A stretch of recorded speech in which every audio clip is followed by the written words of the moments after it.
Allah yang suci, kami orang yang hina.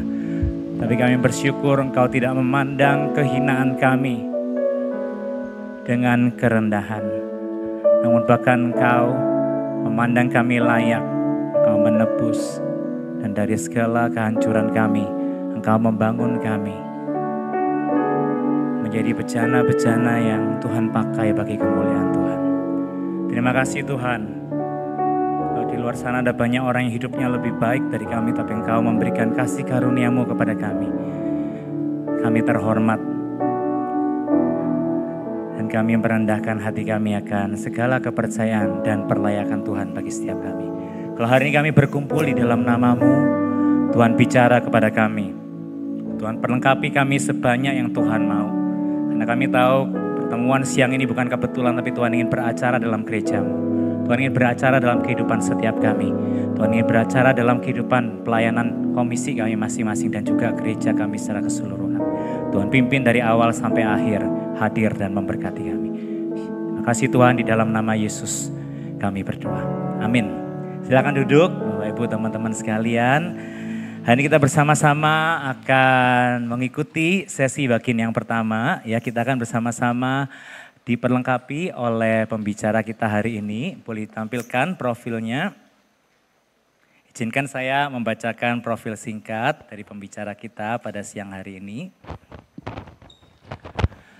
Pembicara kita hari ini adalah penginjil Lydia Syah, ya. Beliau adalah dosen teologi ibadah dan sejarah ibadah di STTRI Jakarta. Ya, beliau menyelesaikan program BCM di SBC, MWS dan DWS di Robert E. Weber Institute for Worship Studies. Tentunya kita rindu, kita sungguh-sungguh terbuka dan kita boleh diperlengkapi sebanyak-banyaknya oleh hambanya dan oleh Tuhan yang memanggil kita melayani Dia. Saya persilahkan, mari kita sambut dengan hangat Ibu Lydia Syah. Loh, kok saya yang maju?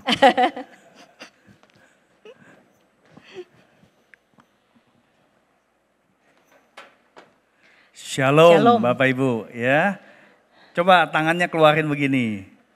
Nggak boleh begini, tutup. Ini artinya adalah damai sejahtera dari Allah Tritunggal beserta dengan kamu. Ya, bukan begini jempolnya ikut, tapi jempolnya ditutup. Ya, nah ini artinya shalom. Nah Bapak Ibu, sebelum Ibu Lydia berbagi materi untuk kita semua, saya mau mengumumkan bahwa di belakang ada beberapa buku mengenai ibadah Kristen. Nah buat Bapak Ibu yang semalam ikut mengenai ibadah dan pemuritan, ada satu buku berjudul Formasi Ibadah. Ya, jadi bagaimana elemen-elemen kebaktian hari Minggu itu membentuk kerohanian kita. Ya, jadi itu adalah bagian dari ibadah dengan pemuritan. Anda bisa beli di belakang. Kemudian ada 3 buku lagi, buku tipis-tipis yang semoga bisa memberikan masukan buat Bapak Ibu semua, saudari pelayan, untuk bisa melayani sebagai wujud penyembahan kita yang sesungguhnya. Ya, jadi semoga nanti Bapak Ibu bisa ke belakang dan saya mau buka-bukaan ya. Jadi saya berharap saya tidak usah bawa pulang lagi itu buku ke Jakarta. Ya, berat banget soalnya. Ya, jadi semoga Bapak Ibu bisa membeli dan memperdalam mengenai kehidupan ibadah kita, khususnya kita sebagai pelayan Tuhan.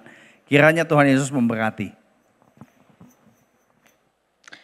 Selamat siang Bapak Ibu Saudara sekalian. Saya diberikan tema Why Does Worship Leadership Feel Dry? Saudara sekalian, ini adalah tema yang sangat-sangat esensial yang perlu kita renungkan pada siang hari ini. Sebab jikalau worship leadership feel dry, and then what happened to the congregation? Jikalau worship leadership feel dry, apa yang terjadi dengan jemaat yang datang dengan berbagai pergumulan dan mencari jawaban ketika mereka datang ke rumah Tuhan? Banyak juga orang-orang yang tidak percaya ketika di dalam masa-masa yang paling bawah dalam hidupnya, mereka mencoba mencari jawaban di gereja. Tetapi jikalau worship leadership feel dry, apa yang akan terjadi? Gereja tidak melakukan fungsinya untuk menjadi tempat di mana Allah berjumpa dengan orang-orang, dengan manusia berdosa. Saudara sekalian, penelitian yang dilakukan oleh Barna Group atas remaja atas remaja di Amerika Serikat berumur 13 sampai 18 tahun menemukan ada 23 remaja berhenti ke gereja karena merasakan kepura-puraan pada orang Kristen. Menarik bahwa penemuan serupa ditemukan di Indonesia. Penelitian yang dilakukan oleh Bilangan Research Center menemukan bahwa ada 24,6%, kalau tadi di Amerika ada 23%, sangat mirip ya.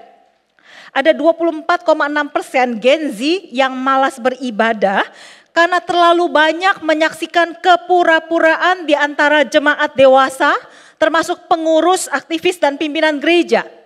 29,4% merasa sikap para aktivis cenderung menghakimi dan menilai mereka negatif seolah-olah mereka adalah pesakitan. Komunitas yang tidak membangun ini diafirmasi oleh pengalaman 28,9% yang tidak menemukan teman akrab di gereja. Kepura-puraan sikap menghakimi dan tidak friendly ini menyebabkan ada 23% menyatakan bahwa ibadah terasa kaku dan membosankan, dan 15% tidak merasa berjumpa dengan Tuhan. Saudara sekalian, ini adalah tema yang sangat berat, buat saya juga mempersiapkan sangat berat. Tetapi inilah yang seperti doa kita bersama yang dipimpin oleh penginjil Ivan, bahwa supaya Tuhan berkata kepada kita sebanyak-banyaknya. Mari kita merenungkan, why does worship leadership feel dry? Pada siang ini kita akan melihat ada 3 penyebab kepemimpinan ibadah terasa kering. Yang pertama adalah diskoneksi atau disconnection. Diskoneksi menunjukkan ada keterputusan koneksi, diskoneksi ya, keterputusan relasi. Saudara sekalian, bagaimana seorang itu memahami dan mengerti atau mengalami sebuah relasi. Relasi mendasar yang mempengaruhi seseorang secara spiritual adalah bagaimana dia berelasi dengan orang tua. Anak yang memiliki relasi yang baik dengan orang tua lebih mudah menjalin relasi dengan Allah. Ia dapat mengerti Allah yang mengasihi lewat kasih bapaknya yang terus menyediakan bagi segala kebutuhannya, bapaknya yang memberikan perspektif untuk melindunginya. Dia dapat mengerti kasih Allah melalui ibunya yang merawat dia pada waktu dia sakit, yang menghibur pada waktu dia susah. Sedangkan anak yang mengalami relasi yang terputus atau diskoneksi dengan orang tua akan sangat sulit untuk dapat berelasi dengan Allah. Dengan kata lain saudara sekalian, relasi sosial memiliki keterkaitan erat dengan relasi spiritual. Profesor Todd W. Hall dari Biola University dalam Connected Life menulis demikian. Dia adalah seorang psikolog dan seorang teolog. Ya, dia katakan there is a close link between the connection crisis in our society and the spiritual disconnection many people experience in their sense of self and relationship with God and others.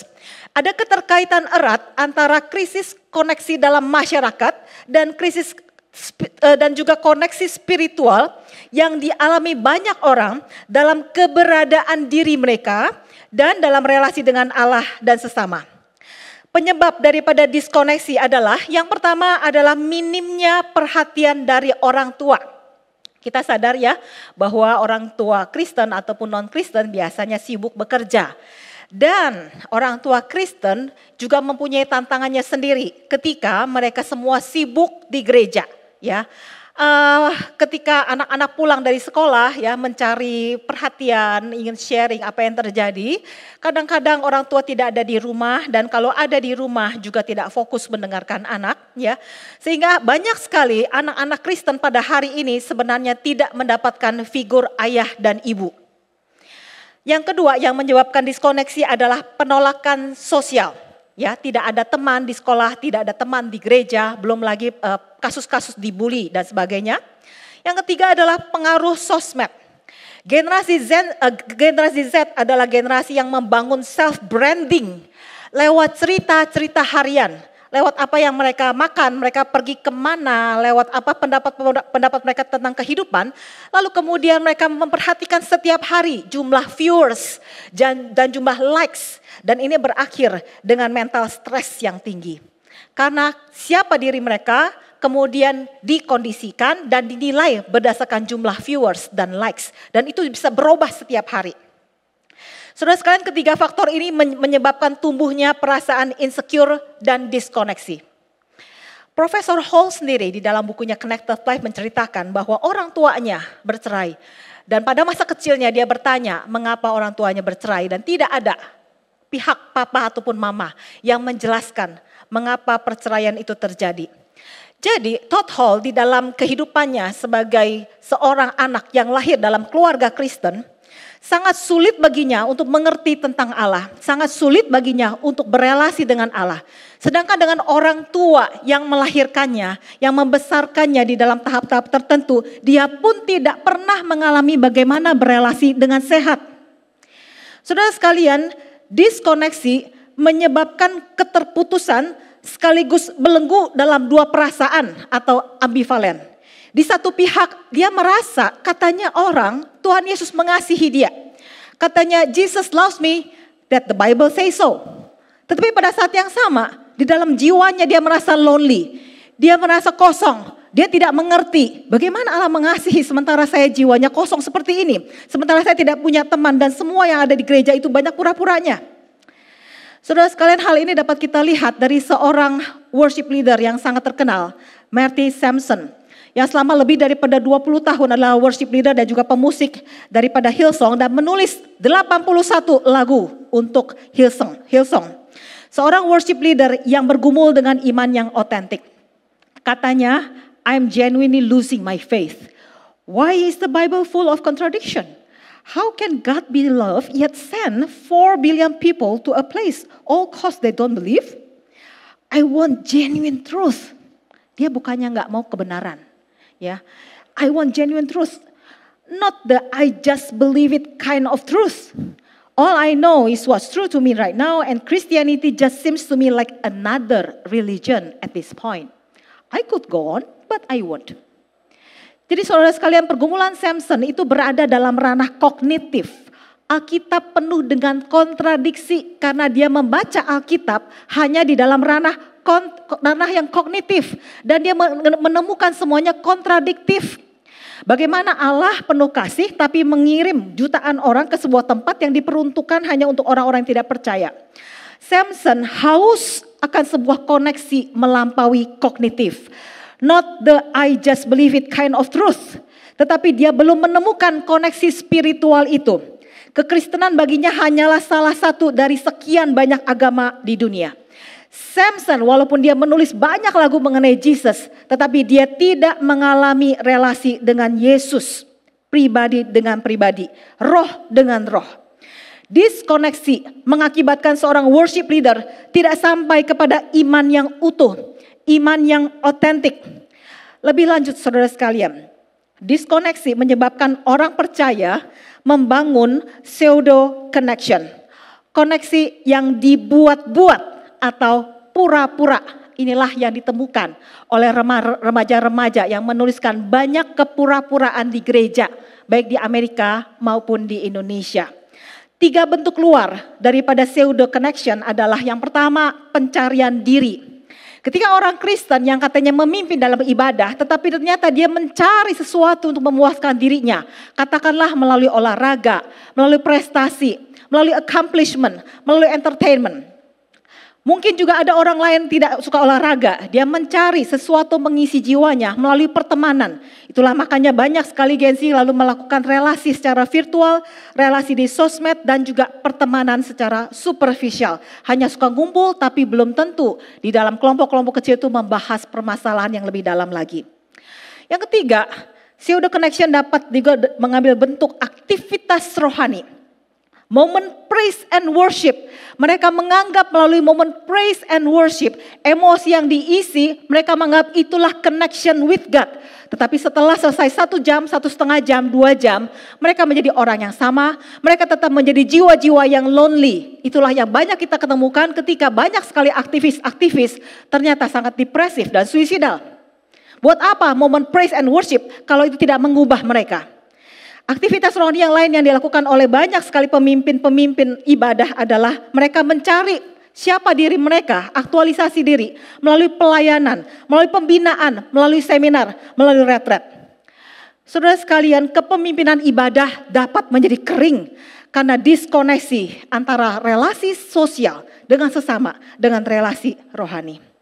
Tidak mungkin seseorang itu memimpin revelation of God, panggilan Allah, pernyataan diri Allah, sedangkan dia sendiri di dalam kehidupannya tidak pernah merasa Allah itu real baginya. Karena dia memimpin tetapi dia membawa bagasi masa lalu yang sangat menyakitkan dalam hidup dia. Tidak mungkin seorang backing vokal harus memimpin jemaat hormat diberi. Sedangkan dia sangat sulit untuk menemukan figur-figur yang dihormati. Ama, akong, papa, mama, pendeta-pendeta di gereja. Tidak ada figur untuk dia hormati. Bagaimana dia mengerti apa artinya memberi hormat kepada Allah. Allah Tritunggal, Bapa, Putra, Roh Kudus yang di depan mata aja tidak ada seorang figur yang untuk dihormati. Sangat sulit saudara sekalian. Pemimpin ibadah harus memimpin pengakuan dosa, sedangkan dia sendiri kalau ditanya apa yang ada dalam diri dia tidak tahu. Dia tidak dapat mengenali apakah emosinya itu lagi marah, lagi sedih, lagi depresi, lagi sukacita, lagi terhibur. Dia sendiri tidak dapat mengenali. Bahkan sama sendirinya sendiri dia tidak mengenali bagaimana dia memimpin pengakuan dosa. Bagaimana dia memimpin pengakuan dosa kalau dia pun tidak menemukan teman-teman, bahkan kelompok kecil, keluarga, tempat untuk dia terbuka secara jujur. Bagaimana pengakuan dosa dapat disampaikan dengan sejujur-jujurnya. Kalau relasi sosial saja, dia tidak mengalami hal itu. Bagaimana dia dapat jujur dan transparan sebagai seorang pribadi di depan mimbar. Saudara sekalian, diskoneksi menyebabkan worship leadership menjadi kering. Karena relasi spiritual dengan Allah ini terputus, tidak ada hubungan dengan relasi sosial di dalam pengalaman hidup sehari-hari. Diskoneksi sosial mengakibatkan diskoneksi spiritual. Kepemimpinan ibadah menjadi sekedar ritual mingguan tanpa pengalaman hidup yang real atau dijalani. Pemimpin ibadah tidak mengerti apa artinya pernyataan diri Allah. Pemimpin ibadah tidak mengerti apa artinya mengagumi Allah. Pemimpin ibadah tidak mengerti apa artinya mengaku dosa. Pemimpin ibadah tidak mengerti apa artinya dijamu di meja Tuhan. Semua itu adalah sebuah ritual belaka.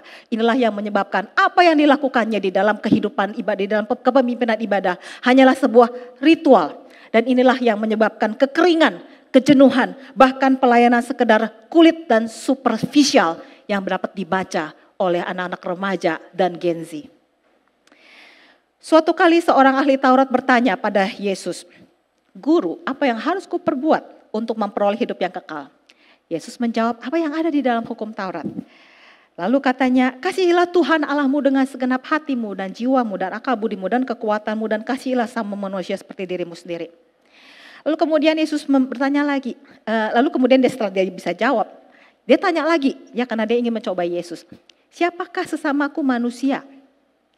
Yesus memberikan perumpamaan tentang seorang yang dirampok dan hampir mati. Kemudian datanglah seorang imam, dia melihat lalu dilewatin. Lalu datanglah seorang Lewi yang melihat orang itu, ia juga melewatinya. Semua ini adalah pemimpin-pemimpin ibadah, orang Lewi dan juga imam. Lalu datanglah musuh orang Yahudi, tidak ada jabatan rohani, tidak ada jabatan memimpin ibadah. Seorang yang dianggap musuh, orang Samaria, dia melihat orang itu tergerak oleh belas kasihan, membalut lukanya, membawa ke tempat penginapan dan memberi uang kepada pemilik penginapan. Apa yang ingin Yesus ajarkan? Yang ingin Yesus ajarkan adalah menjadi sesama bagi orang-orang yang terluka. Menunjukkan belas kasihan yang konkret dalam perbuatan. Itulah ekspresi koneksi kasih yang utuh. Itulah bukti orang ini mengerti apa arti kasih yang utuh. Yaitu mengasihi Allah, mengasihi sesama seperti diri sendiri. Karena itulah Yesus mengajar murid-muridnya untuk mengasihi musuh.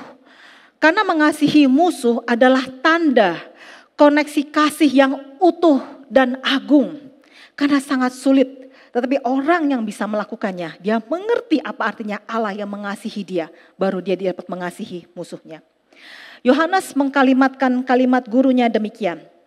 Barang siapa tidak mengasihi sesama yang dilihatnya, tidak mungkin mengasihi Allah yang tidak dilihatnya. Barang siapa tidak mengasihi sesama yang dia lihat, tidak mungkin dia mengasihi Allah yang tidak dilihatnya. Jikalau pemimpin ibadah masih mempunyai kesulitan untuk mengasihi orang-orang yang dia bisa lihat, tidak mungkin dia dapat mengatakan bahwa dia mengasihi Allah. Ini adalah perkataan firman Tuhan. Keterputusan relasi sosial menandai keterputusan relasi dengan Allah. Dengan kata lain, relasi sosial terkait erat dengan relasi spiritual. Jadi solusinya apa, saudara sekalian? Solusinya adalah relational spirituality. Karena masalahnya adalah disconnect, maka tentu saja solusinya adalah connect. Atau di dalam frasa yang digunakan oleh Profesor Todd Hall, relational spirituality. Masalah diskoneksi menyebabkan seorang pelayan ibadah tidak aman untuk berelasi, insecure. Dia tidak merasa aman untuk membuka diri sehingga dia juga tidak tahu bagaimana membuka diri dengan Allah. Dia kira dia sudah membuka diri dengan Allah, tetapi itu pasti terbatas. Selama seorang pemimpin ibadah belum bisa membuka diri kepada satu sama lain, dia tidak mungkin belajar membuka diri dengan Allah secara cukup. Sebaliknya, relational spirituality menolong pelayan ibadah berhenti berpura-pura. Keberanian membuka diri dengan Allah mengawali keberanian untuk membuka diri dengan sesama. Bukan berarti kita harus membeberkan rahasia pribadi, tetapi seorang yang berani membuka diri dengan Allah dan berani juga mulai membuka diri dengan sesama. Dia belajar untuk mendapatkan security-nya di dalam relasi dengan Allah. Dia belajar untuk menjadi otentik dan transparan. Dia belajar untuk berhenti berpura-pura. Saya lahir dalam keluarga Kristen, dari sejak bayi sudah dibaptis. Papa penatua, mama ada di gereja hampir setiap hari. Saya tahu Yohanes 3 ayat 16, karena begitu besar kasih Allah akan dunia ini, sehingga ia mengaruniakan anaknya yang tunggal, sehingga barang siapa yang percaya kepadanya tidak binasa melainkan peroleh hidup yang kekal. Jadi saya tumbuh sebagai seorang anak yang bisa menghafal ayat Alkitab, saya bisa menang ayat-ayat hafalan Alkitab, tetapi kasih Tuhan yang saya hafalkan itu tidak pernah menyentuh emosi saya. Secara kognitif saya tahu, tetapi secara mental dan emosi, saya tidak pernah mengerti apa artinya Allah mengasihi saya secara mendalam. Saya tumbuh sebagai seorang anak yang sedih, self-image yang buruk, dan saya hidup dalam diskoneksi, bahkan sekalipun saya sudah menjadi hamba Tuhan. Saya masuk sekolah hamba Tuhan karena memang Tuhan memanggil saya jalani semuanya dalam ranah kognitif. Terjadi diskoneksi. Perlahan Tuhan mengizinkan saya mengalami masa-masa yang berat, episode depresi. Dan kemudian saya memutuskan, saya akan membuka diri seluas-luasnya kepada Tuhan. Saya tidak dapat menemukan orang-orang yang sungguh-sungguh mengasihi saya. Saya akan menangis di hadapannya sampai air mata habis. Artinya saya akan ngomong ke Tuhan sampai habis air mata saya. Artinya semuanya saya akan buka kepada Tuhan. Setelah itu saya membaca firman Tuhan untuk mendapatkan petunjuk Tuhan. Saya sudah bicara seperti ini, saya sudah buka semuanya sampai air mata saya habis. Sekarang engkau yang bicara. Lewat episode demi episode itulah Tuhan terus berbicara dan membimbing saya. Saya mencatat, saya mengulang, saya biarkan semua handphone saya, semua kantor saya berisi ayat-ayat firman Tuhan. Dan perkataan-perkataan Allah itulah yang menjadi rema, suara pencipta yang menyatakan bahwa dia memiliki saya dan memegang saya erat. Kalau orang lain memperlakukanmu dengan rendah, tetapi engkau sangat tinggi bagiku. Apakah saya sudah sembuh dari depresi, saudara sekalian? Yang saya tahu ketika ada trigger, sekarang saya sudah tahu bagaimana menghadapinya. Saya tidak lagi melihat diri saya dari bagaimana orang memperlakukan saya. Saya melihat diri saya berdasarkan rema Allah. Bagaimana Allah menyatakan dirinya kepada saya. Sehingga saya dapat melihat diri saya sebagai pribadi yang dicintai Allah. Dan saya tidak memerlukan siapapun untuk memberikan afirmasi kasihnya kepada saya. Allah mengubah saya menjadi pribadi yang secure dan bahagia. Eric Johnson, profesor psikologi Kristen menyatakan, Christians have to rewire their brains for accessing glory. Orang-orang Kristen harus menyambung ulang otak mereka untuk mengakses atau masuk ke dalam kemuliaan. Kemuliaan itu di dalam bahasa Alkitab adalah sebuah bobot Allah. Saudara sekalian, penelitian telah menemukan bahwa pada bagian otak yang disebut sebagai prefrontal cortex, di bagian tengahnya itu ada sirkuit otak yang diaktifkan pada momen kontemplasi, meditasi rohani. Ketika kita bersungguh-sungguh berada di hadirat Allah, itulah diaktifkan. Dan pada momen ini terjadi kesadaran akal budi. Aktivasi sirkuit ini bergerak mengkoneksikan dan mengintegrasikan bagian-bagian otak lain yang berfungsi supaya berfungsi sebagai suatu kesatuan. Dan integrasi ini menjadi proses fundamental untuk membangun dan memformasi pengalaman keutuhan pribadi. Bahkan transformasi. Sehingga seseorang akan menemukan siapa dirinya justru melalui momen kontemplasi. Kita sering ya mendengarkan berbagai macam yoga dan sebagainya ya, orang merasa menjadi utuh dan sebagainya ya. Tetapi kita tahu di dalam Tuhan, ketika kita kontemplasi, membaca firman-Nya dan sungguh-sungguh membuka diri seluas-luasnya kepada Tuhan, kita menemukan rema. Tuhanlah yang menyatakan diri kepada kita, siapa diri kita di hadapannya. Saudara sekalian, pengalaman keutuhan pribadi ini kemudian harus dikonkretkan dengan berkoneksi secara sosial dengan sesama. Karena itulah Allah memberikan skema supaya terjadi koneksi sosial dan juga spiritual. Dengarlah hai Israel, Tuhan itu Allah kita, Tuhan itu Esa. Kasihilah Tuhan Allahmu dengan segenap hatimu, jiwamu, akal budimu. Ajarlah anakmu berulang-ulang. Waktu duduk, berbaring, bangun, berperjalanan. Dalam seluruh kehidupan, aktivitas kehidupan. Berelasi dengan anak-anak. Ajarkan untuk mengasihi Tuhan. Sehingga anak-anak pun belajar bertumbuh untuk mengasihi Tuhan. Maka aplikasi yang dapat kita tarik adalah yang pertama. Tentu saja ini terkait dengan relational intimacy. Ya. Yang pertama adalah bangun. Bangunkan dirimu ya untuk mendapatkan relational intimacy dengan Allah. Baca firman Tuhan, responi Tuhan berdasarkan apa yang Tuhan bilang tentang dirimu. Biarlah itu perkataan-perkataan Tuhan itu menjadi rema yang sangat kuat melampaui apapun yang pernah terjadi dalam hidupmu. Karena itulah di dalam sesi kemarin kita membicarakan mengenai daily mana ya. Lalu kemudian di dalam ibadah rekan-rekan, ibadah jemaat di sini ada namanya revelation. Pelayan ibadah harus mengalami daily revelation dan merespons pernyataan diri itu sebelum dia memimpin revelation di antara jemaat. Dia harus belajar jujur-jujuran dengan Allah dan mencintai perkataan Allah. Yang kedua, relational intimacy harus dibangun dengan kelompok paling dekat. Itulah keluarga. Kalau tidak ada keluarga yang ada di kota ini, rekan-rekan dapat menemukan dari kelompok-kelompok kecil. Bersama anggota keluarga, bangun habit untuk jujur dengan Allah. Membaca firman hanya baca saja. Nggak usah pakai macam-macam ya, pakai buku apa dibaca nggak ngerti apa, nggak usah repot ya. Baca aja satu pasal, lalu coba jujuran ya. Nah ini adalah sesuatu yang dimana anak-anak belajar bagaimana jujur di hadapan Allah yang telah berfirman. Sesimpel itu ya, jadi itu hal yang kami bisa sharingkan karena berdasarkan pengalaman yang telah kami lakukan di dalam bayi besar di keluarga. Yang ketiga adalah dengan jemaat umum. Setelah kita mengalami berdialog dengan Allah, dengan keluarga kita atau kelompok kecil, maka lakukanlah persiapan ibadah berdasarkan relasi dialog dengan Allah. Terkoneksi dengan Allah harus menghasilkan worship leadership yang menyegarkan. Karena kita jadi memaknai, Allah ngomongnya kayak begini, lagu yang saya pilih kok kayak gini. Allah ngomongnya kayak gini, kok pengalaman elemen liturginya kayak gini ya. Maka terkoneksi dengan Allah secara real pasti akan membawa penyegaran di dalam kepemimpinan ibadah. Yang kedua, why does worship leadership feel dry?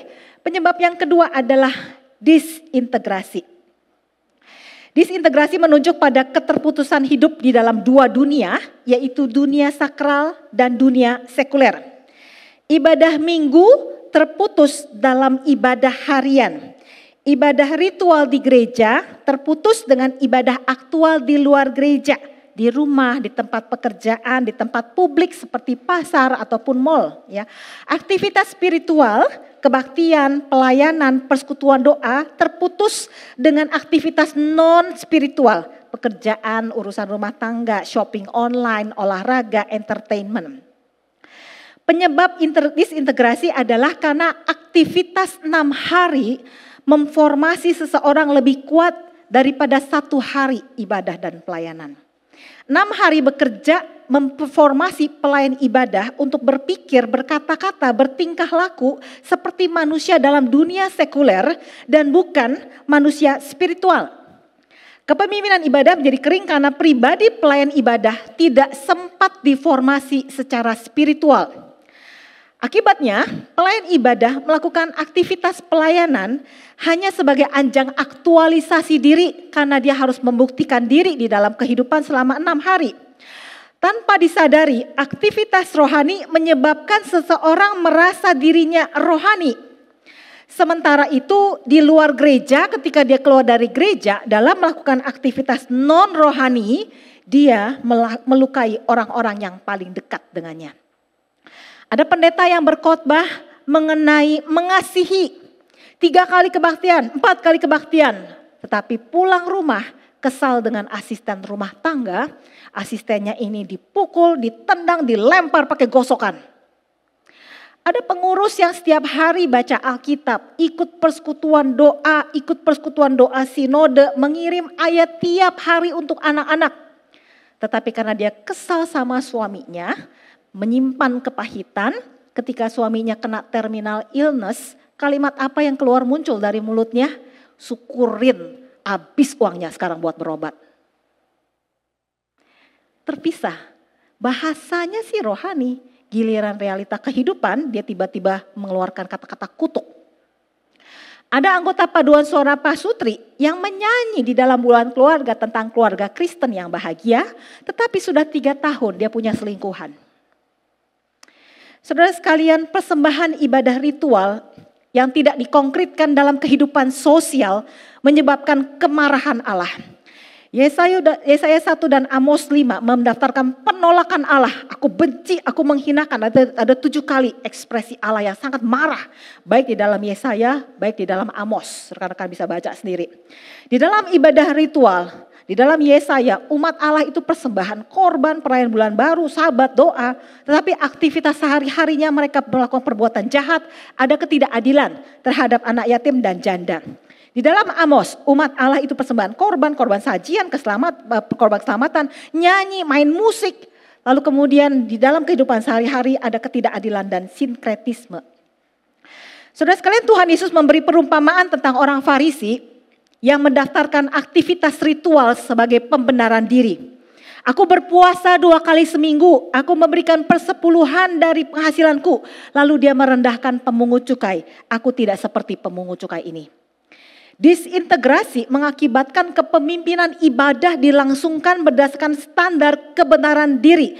Self-righteousness, merasa rohani, lalu kemudian membandingkan diri dan merendahkan orang lain. Pelayan yang melihat dirinya rohani tidak mampu mendengarkan orang lain, tidak mampu mendengarkan pergumulan jemaat, akibatnya suka sekali menghakimi orang lain. Akibatnya kepemimpinan ibadahnya berisi bualan spiritual dan tidak pernah bisa mendarat, tidak bisa menyentuh hati jemaat karena tidak pernah mengerti pertanyaan-pertanyaan yang keluar di dalam hati jemaat. Solusinya apa? Alkitab memberikan integrasi persembahan ibadah, ritual dan hidup harian. Solusinya adalah integrated spirituality. Kalau masalahnya adalah disintegrasi, maka solusinya adalah integrasi. Ya, integrated spirituality. Saudara sekalian, Alkitab tidak pernah memisahkan antara dunia sekular dan sakral. Ketika di dalam 10 hukum, Keluaran 19 sampai 24, Imamat 1 sampai 7 ada ibadah ritual, ya. Tidak boleh menyembah Allah lain, tidak boleh buat patung, tidak boleh menyebut nama Tuhan sembarangan. Kuduskan hari Sabat, ya. Harus persembahan pada saat korban pagi, petang, Sabat dan seterusnya.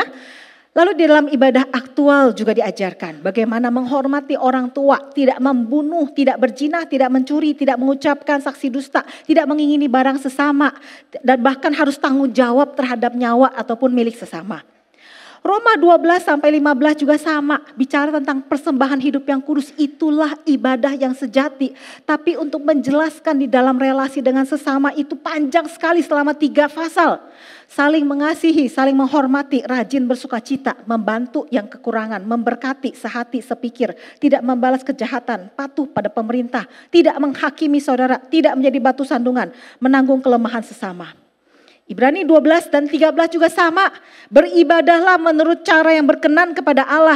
Lalu dijabarkan bagaimana caranya. Harus ada kasih persaudaraan. Harus saling memberi tumpangan. Harus hormati perkawinan. Tidak boleh menjadi hamba uang. Taat pada pemimpin dan bersyafaat. Jadi aplikasinya adalah. Yang pertama, liturgi harian. Liturgi harus dimaknai tidak cuma hari Minggu tapi dibawa dalam kehidupan. Itu sudah disampaikan oleh Pak Budi semalam ya. Harus ada daily votum, harus ada daily mana, harus ada daily eksamen, harus ada daily eucharistia, harus ada daily doxologi. Yang kedua, belajar bangun habit bersahabat dengan orang-orang yang sederhana. Belajar untuk ramah pada asisten rumah tangga, supir, satpam, karyawan. Belajar menghormati mereka. Menjadi sahabat buat anak-anak, buat remaja, pemuda. Buat anak-anak pemuda belajar bersahabat dengan orang-orang tua ataupun orang-orang yang sakit. Jangan dijauhi. Dan terhadap sesama rekan yang berbeda. Belajar untuk mendengarkan sungguh-sungguh dan merespon sungguh-sungguh. Listening adalah sesuatu skill yang sangat diperlukan pada zaman ini. Karena orang sudah banyak problem sekali dalam hal listening. Dan yang terutama, sayang pada orang-orang yang ada di rumahmu. Jangan sampai orang-orang yang ada di rumahmu justru adalah orang-orang yang paling dilukai oleh apa yang engkau kerjakan. Sehingga semua yang kita lakukan di atas mimbar ini adalah hal yang membuat Allah sangat benci dan murka. Why does worship leadership feel dry? Yang ketiga, yang terakhir adalah disorientasi. Disorientasi menunjuk pada kebingungan spiritual yang meliputi krisis identitas, kehilangan orientasi, ini mau kemana hidup saya, kehilangan makna pelayanan, apa sebenarnya yang saya sedang lakukan, dan disorientasi moral. Penyebab daripada disintegrasi adalah himpitan antara tradisi, ya, ada liturgi-liturgi yang masih dijalankan karena ini adalah tradisi gereja. Dan juga pengalaman hidup di dalam kehidupan saya kok kayak begini, kok liturginya kok nggak nyambung, begitu ya. Dan juga relevansi zaman ini sudah berubah, saya mesti ngapain, semuanya menjadi himpitan. Dan ini menyebabkan orang terdisorientasi, nggak tahu mesti gimana. Nabi Maleakhi mencatat kondisi disorientasi umat Tuhan. Kondisi disorientasi memperlihatkan bagaimana umat Tuhan mengalami krisis identitas. Mereka bertanya, dengan cara bagaimana engkau mengasihi kami? Tuhan menjawab, aku mengasihi Yakub tetapi membenci Esau. Kehilangan orientasi menyebabkan umat Tuhan bingung kepada siapa dia harus menghormati dan juga rasa takut. Dia tidak tahu bahwa Tuhan adalah Tuhan. Dia tidak lagi menghormati Tuhan. Akibatnya mereka menghina Tuhan, mereka menjadi kurang ajar, mereka mencemarkan meja persembahan korban, dan menghina Tuhan menyebabkan mereka juga menghina sesama, yaitu orang paling dekat. Mereka tidak setia pada pasangan dan juga menipu dalam hal persembahan. Kehilangan orientasi juga menyebabkan umat Allah kehilangan makna pelayanan. Mereka bilang, waktu urusan persembahan korban, Tuhan bilang kamu bawa aku binatang yang cacat. Lalu jawab mereka apa?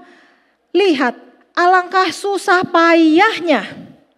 Disorientasi menyebabkan mereka berkata adalah sia-sia beribadah kepada Allah.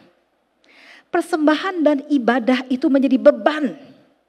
Dan karena persembahan menjadi beban, Tuhan juga disusahkan. Tuhan jawab lagi, kamu menyusahkan aku. Apakah aku akan menerima persembahan yang kayak gitu? Kamu aja persembahkan sebagai beban. Dan umat Tuhan juga mengalami disorientasi moral ketika mereka berkata, setiap orang yang berbuat jahat adalah baik di mata Tuhan. Antara jahat dan baik udah kacau mereka. Saudara sekalian, penyebab disorientasi umat Allah adalah himpitan antara tradisi persembahan korban yang harus mereka langsungkan, tetapi mereka telah mengalami masa hidup yang menyedihkan pasca pembuangan, dan sekarang mereka tidak tahu apa yang harus dilakukan. Disorientasi menyebabkan sikap hati yang selalu mempertanyakan Tuhan. Tuhan, apakah engkau mengasihi aku? Apakah engkau mengasihi gereja kami? Bagaimana caranya engkau mengasihi gereja kami? Buat apa semua persembahan pelayanan yang kami lakukan? Toh orangnya juga begitu-begitu aja, toh banyak yang keluar dan sebagainya. Saudara sekalian, apa yang menjadi solusi daripada disorientasi? Solusinya adalah pemurnian spiritualitas. Saudara sekalian, disorientasi adalah sebuah konteks pemurnian bagi umat Tuhan. Demikianlah firman Tuhan kepada umatnya dalam kondisi disorientasi. Siapakah yang dapat tahan pada hari kedatangannya? Dan siapakah yang dapat tetap berdiri ketika dia Tuhan menampakkan diri? Sebab Ia, Tuhan semesta alam, seperti api tukang pemurni logam dan seperti sabun tukang penatu. Ia akan duduk seperti orang yang memurnikan dan mentahirkan perak, dan ia mentahirkan orang Lewi, para pelayan ibadah, menyucikan mereka seperti emas dan seperti perak, supaya mereka menjadi orang-orang yang mempersembahkan korban yang benar kepada Tuhan. Saudara sekalian, ibadah harus menjadi momen pembasuhan, tadi bicara soal sabun ya, dan juga pengudusan, ini terkait dengan simbol api. Pembasuhan dari debu-debu pembentukan dunia, baik tradisi, pengalaman hidup, relevansi zaman. Mengutip suami saya, Pendeta Budianto, dia mengatakan kultur dunia tidak bebas dari dosa. Kultur dunia tidak bebas dari dosa. Karena kita adalah pembuat, pelaku, pembentuk daripada kultur, dan kita adalah manusia berdosa. Karena itulah ibadah harus menjadi momen pembasuhan dan pengudusan.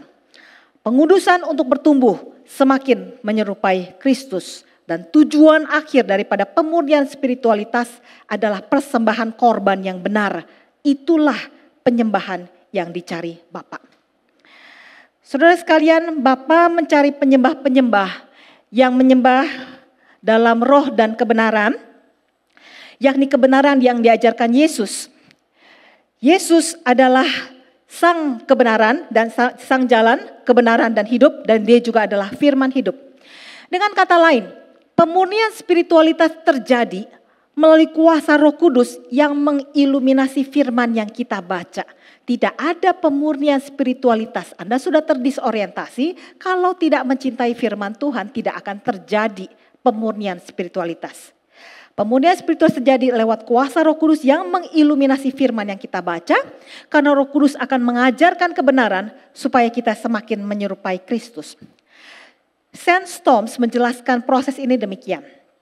The point is that when our lives are attuned to the purposes of God, when our wills are committed and submissive to His will, the Holy Spirit produces in our hearts a sensitivity to His voice. We will feel an intuitive revulsion against anything opposed to Him or that does not proceed from Him. Jika hidup kita diselaraskan secara sadar, saudara sekalian, responsif, terbiasa menyesuaikan diri dengan maksud dan rencana Allah, ketika kehendak kita dikomitkan untuk tunduk pada kehendak Allah, maka Roh Kudus akan menghasilkan dalam hati kita sebuah kepekaan untuk mendengar suaranya. Kita akan merasakan sebuah perubahan intuitif untuk melawan segala hal yang melawan Allah dan yang tidak berasal dari Allah. Dengan kata lain, semakin sungguh-sungguh kita mau taat, semakin sungguh-sungguh kita mau menyangkal diri kita, semakin sungguh-sungguh kita siap melaksanakan kehendak Tuhan, Roh Kudus pasti memberikan kepada kita kapasitas yang diperbesar untuk dapat membedakan mana suara Allah dan mana suara yang melawan Allah. Itulah pemurnian spiritualitas. Semakin kehendak dan jiwa yang diselaraskan dengan Allah, semakin besar seseorang akan diberikan kapasitas untuk mendapatkan hikmat Allah. Dan semakin kita akan dijauhkan dari suara-suara yang membingungkan kita dan menipu kita. Saudara sekalian, tradisi memang penting. Karena itu merupakan narasi komunitas iman. Pengalaman hidup sangat berdampak Karena itu adalah cerita hidup yang mempengaruhi pikiran seseorang, afeksi seseorang, tindakan seseorang, dan imajinasi seseorang tentang kehidupan. Relevansi zaman sangat penting karena itu adalah realita hidup yang kita hadapi setiap hari. Tetapi melalui pemurnian spiritualitas, melalui pembacaan firman, melalui segala kehendak yang kita serahkan kepada Tuhan, siap melakukan kehendak Tuhan, kita dapat meletakkan semua tradisi, pengalaman hidup, relevansi zaman ke dalam terang firman Tuhan. Agar Tuhan menunjukkan jalannya kemana. Karena Tuhan berjanji bahwa Dia tidak akan memberikan kepada kita pencobaan yang melebihi kekuatan kita. Tuhan berjanji pada waktu itu, on the spot, Tuhan akan kasih langkah, kamu belok ke sini. Bingung, Tuhan kasih langkah lagi, belok ke sini. Seperti itulah perjalanan rohani bersama dengan Tuhan. Aplikasinya, membaca firman setiap hari, mendengarkan khotbah pada hari Minggu harus dikonkretkan di dalam 3 respons. Yang pertama adalah pengakuan dosa harian. Ketika rekan-rekan membaca firman Tuhan. Jikalau ada hal-hal yang Tuhan tegur, jikalau ada hal-hal yang salah konsep selama ini, akui itu di hadapan Tuhan. Yang kedua, pembasuhan harian. Pikirkan hal-hal apa yang harus ditinggalkan. Kalau Tuhan tidak suka saya seperti ini, tinggalkan cara pikir seperti itu. Yang ketiga, perubahan hidup harian. Pikirkan cara hidup baru apa yang harus dilakukan.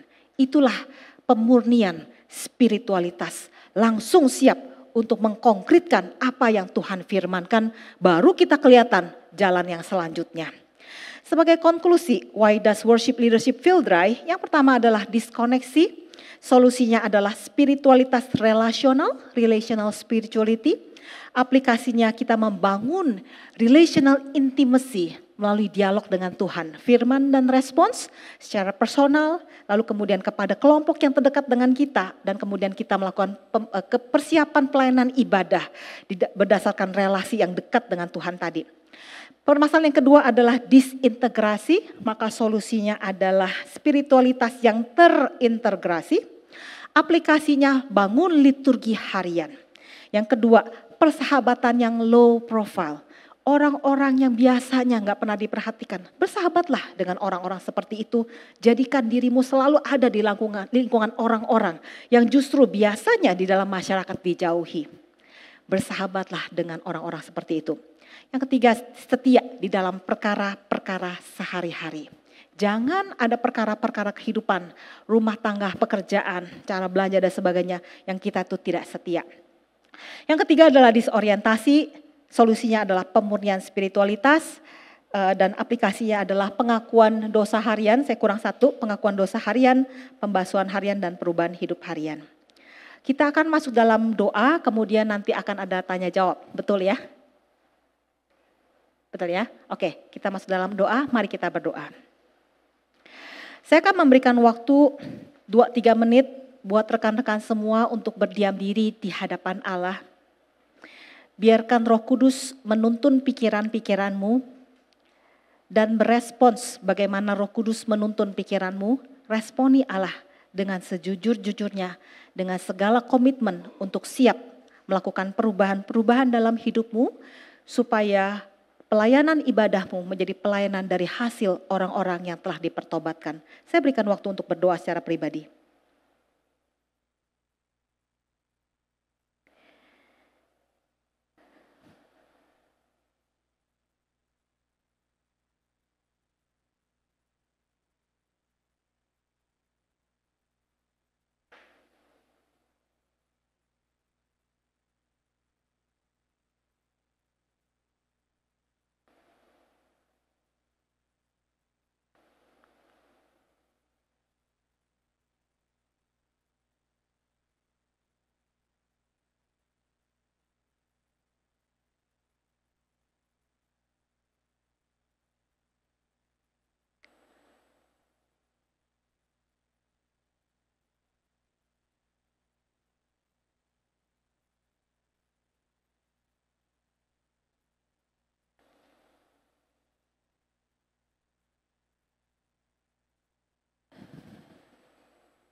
Bapa yang di surga, ini kami anak-anak-Mu.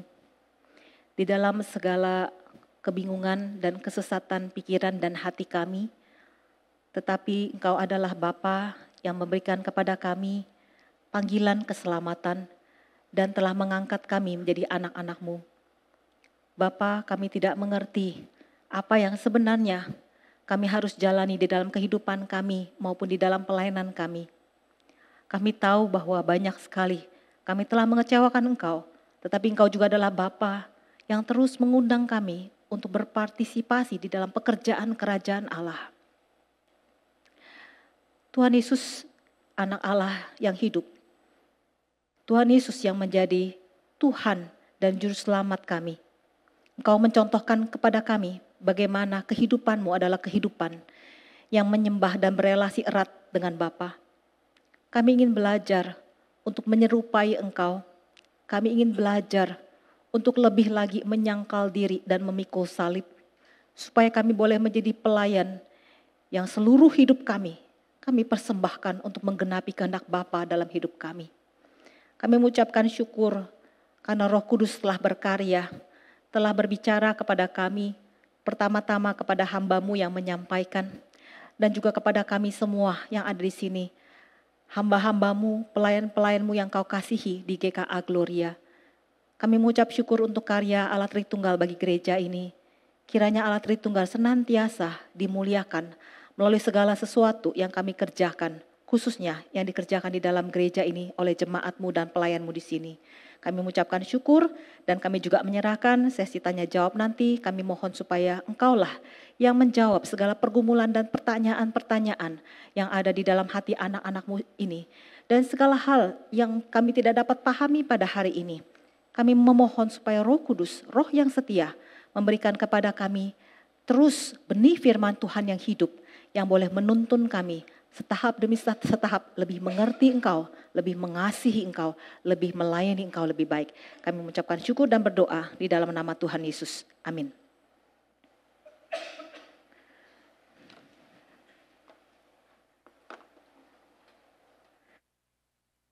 Pada pengurus. Ya, terima kasih untuk Bu Lydia Syah untuk menyampaikan materi sesi pertama pada seminar hari ini. Selanjutnya kita akan ada sesi tanya jawab. Silahkan Bapak Ibu rekan-rekan sekalian yang ingin mengajukan pertanyaan, boleh langsung angkat tangan dan nanti ada tim panitia yang akan membantu memberikan mic-nya. Silahkan, mungkin ada pertanyaan, boleh langsung angkat tangan ya.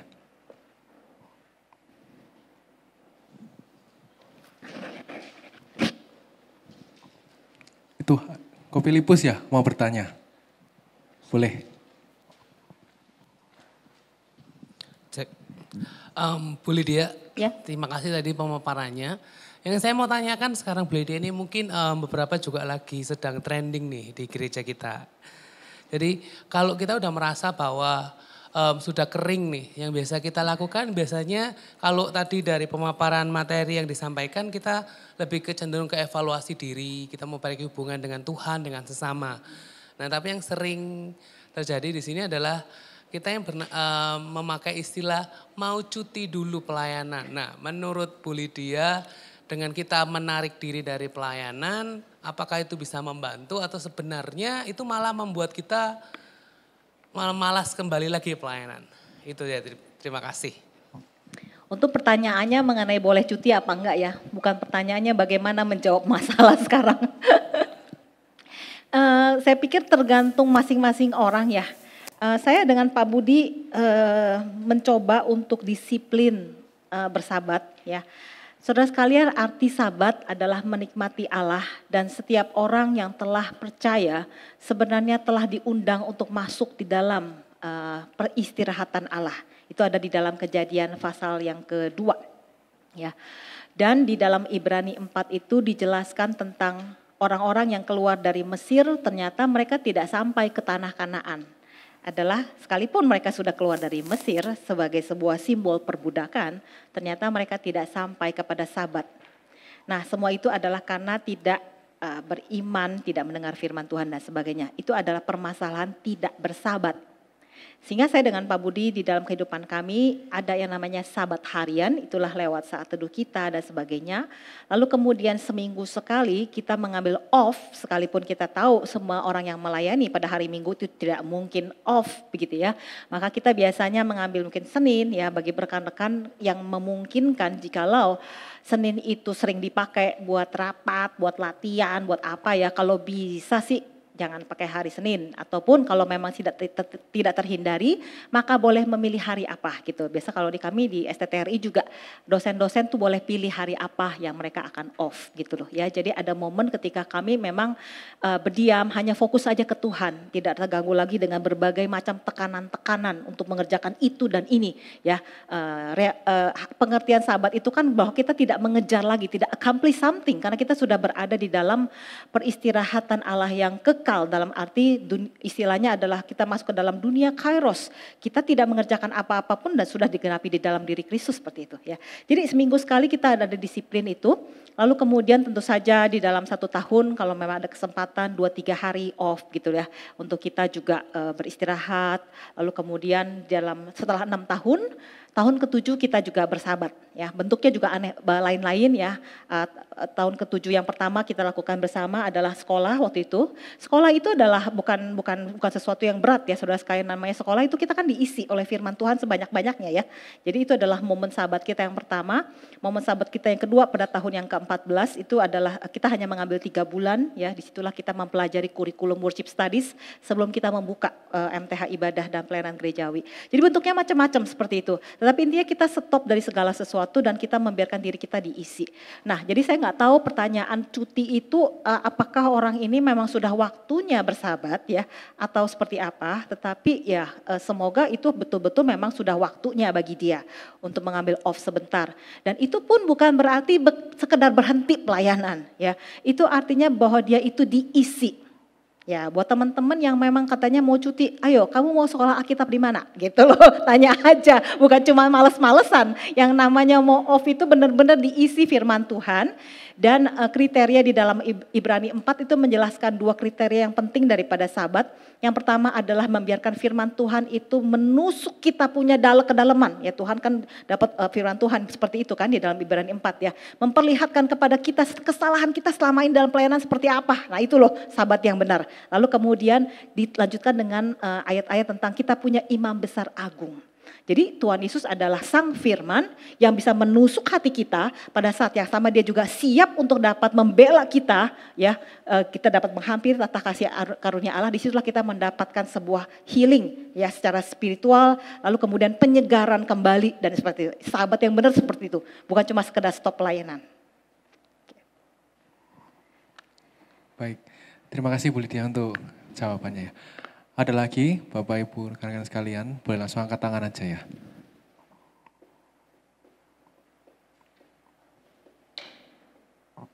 Budi kalau mau tambahin Budi angkat. Kalau ada mau tambahin Budi angkat.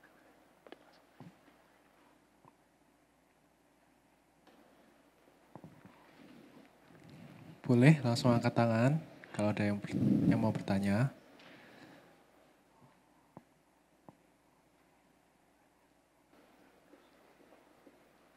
Ya, Pak.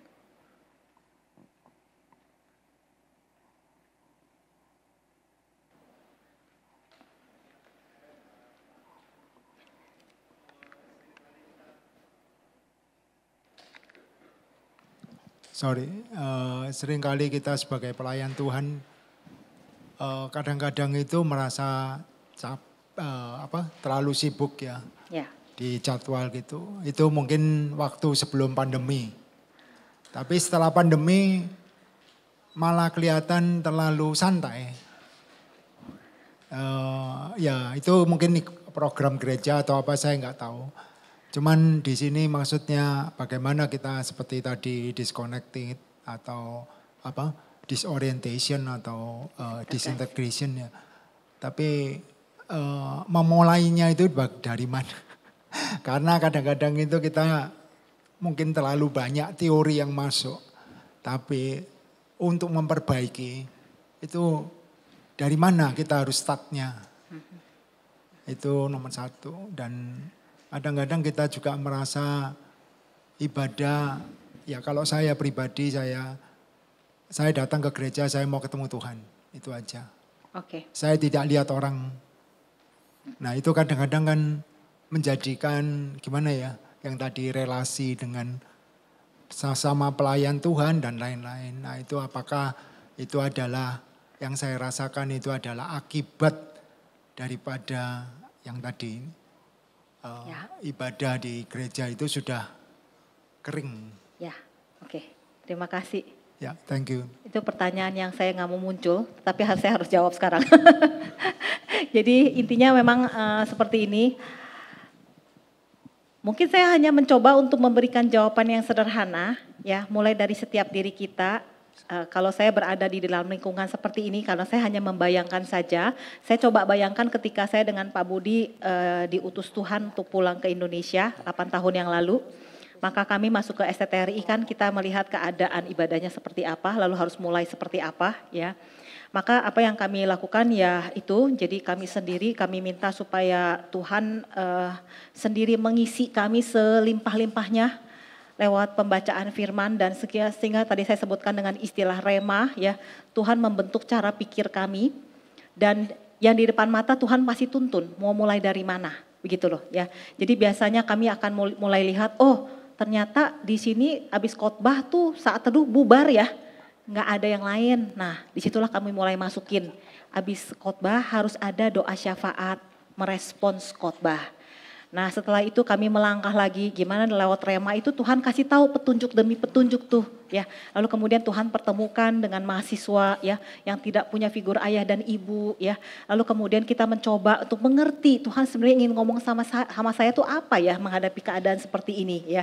Lalu kemudian kita mulai melayani satu demi satu, ya. Lalu kemudian nanti Tuhan tunjukkan lagi bahwa oh selama ini tuh tidak ada panggilan ibadah ya.